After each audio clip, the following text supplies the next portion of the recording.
The first thing that I guess everybody would be guessing is to build a cash burn resilience. Now, why cash burn resilience? Because the current crisis that is happening all over the world, the coronavirus crisis, has impacted many businesses. Some in positive ways, some in negative ways, but everybody is affected, right?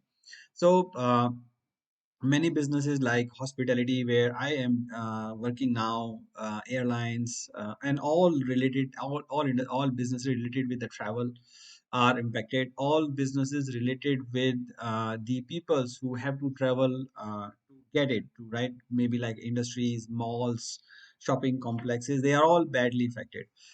The only businesses which are still either maybe you can say positively impacted or flourishing are the digital businesses, where you have delivery business, fintech business, payment businesses, and the necessities, right? Those are drugs businesses. So those are having impact, positive impact, but the rest of us all of have a negative impact. So in 2020 and beyond, we are going to focus on building our cash burn resilience.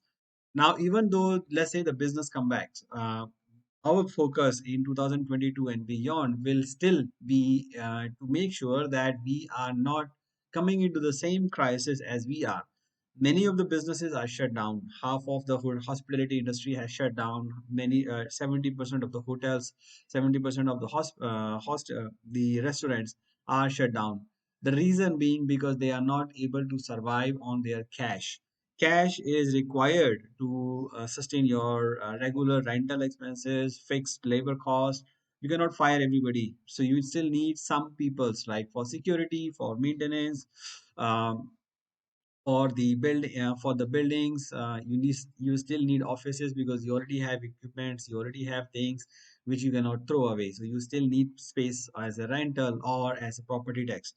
If the business has no income, it's very difficult for them to run their businesses. So cash burn is a very important thing. Even though now you can survive by, let's say, taking a loan, your business will survive, then coronavirus will go away, and then we will be back into the business, we will be able to generate the cash.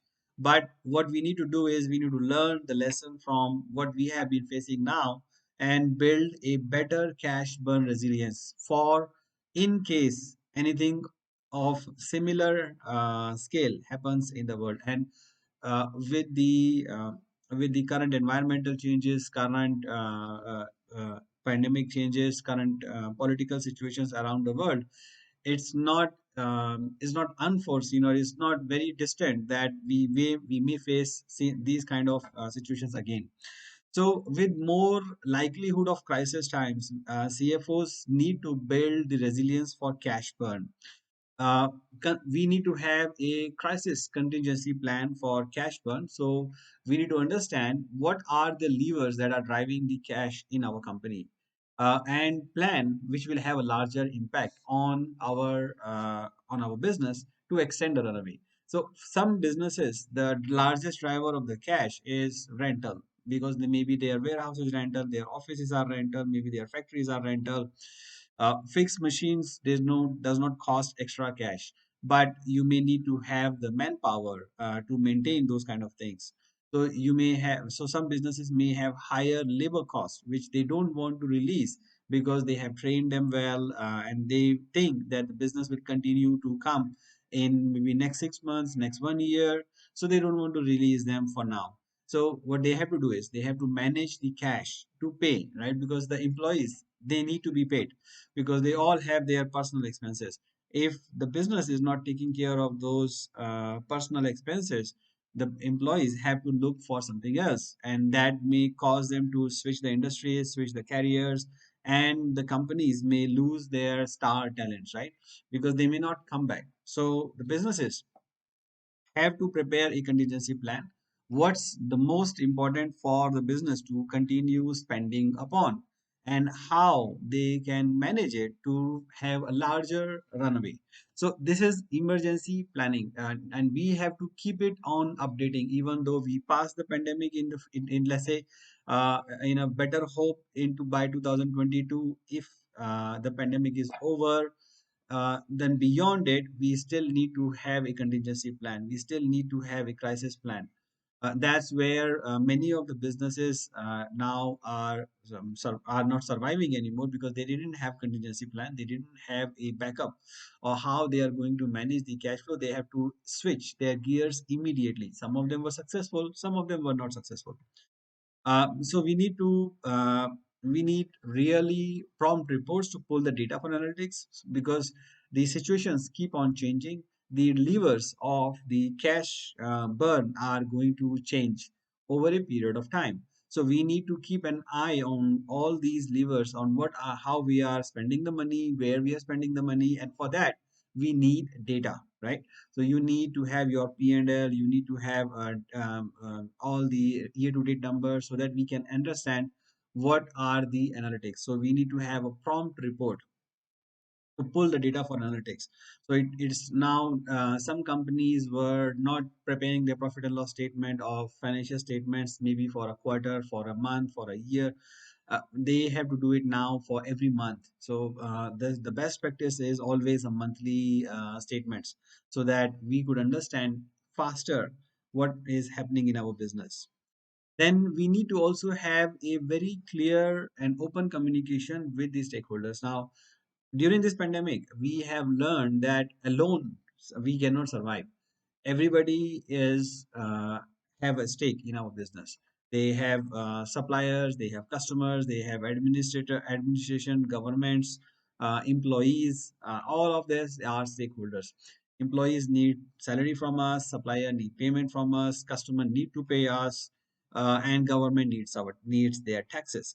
So how we managed during this pandemic is we initially we had no idea, right? When it hit us, we had no plans, and we were caught off guard, right? We didn't really prepare our communication. Some businesses they foresighted and estimated, okay, we're gonna have problem. So they started with the communication with the stakeholders immediately that we may default in our businesses. So you talk to your suppliers, how we are going to pay. We talk to our customers how we are going to collect. In hospitality industry, as of now, almost 100% of the outstandings which were there as of the starting of the coronavirus time, maybe only 25% of them are collected. The rest of 75% are gone. We don't know when these businesses will start and we will be able to recover the money. Similar way, the government has not been reducing the taxes because they thought it's a short-term phenomena. But with the pandemic being extended and the impact on the business is extending beyond the time, even if the pandemic tomorrow ends, the business is not going to come immediately, right? So it's going to take some time for it to recover. So it means that we are not only talking about during the pandemic time, we are also talking about the future of the time. And we need to build a flexibility with our stakeholders, with our suppliers, with our employees, with our governments and the customers. To give you a very simple example, like when we had no cash to burn in the hotels which were closed for a year, after that we exhausted all our resources. Now we turn back to our employees and say, okay, we are now no more cash, right? So we still had some to run away. Now, how did we manage? So we had an open communication with them and say, okay, this is what is the current situation. These are the some options that we are having and how much it will impact. And based on the agreement with the employees to take care of their needs and also the company needs for better cash burn, we selected few options and we keep on updating them because it's not like it's a one not a one time communication that we are in a trouble. Now we have a communication with our stakeholders and that communication is done. It's not like this.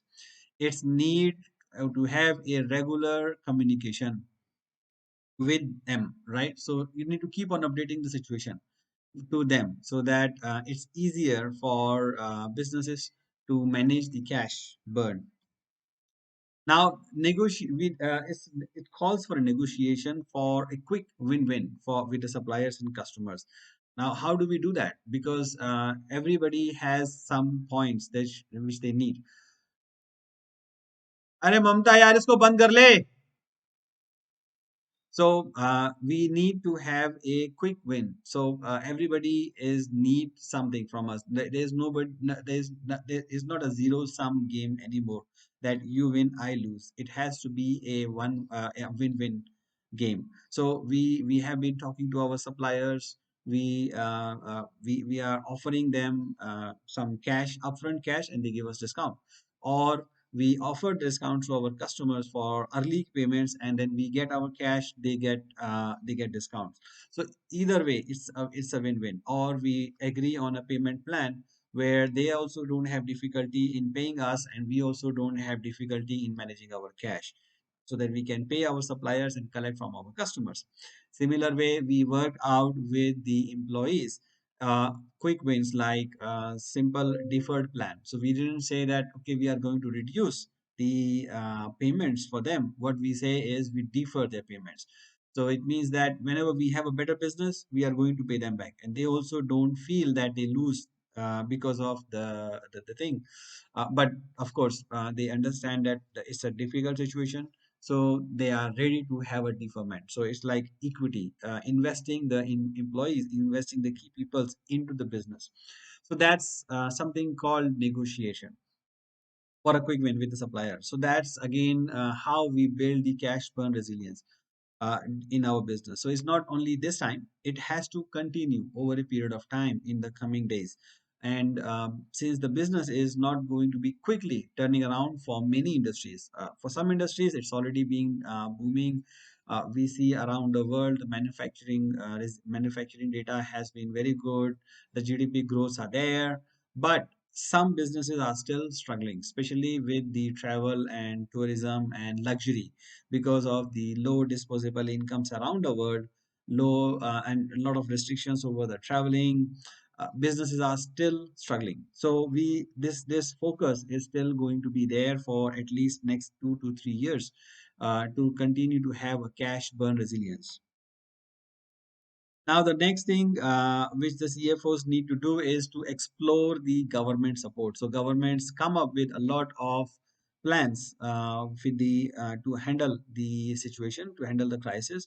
So, the CFOs are and exploring the government support, exploring the packages, insurance to survive in the business.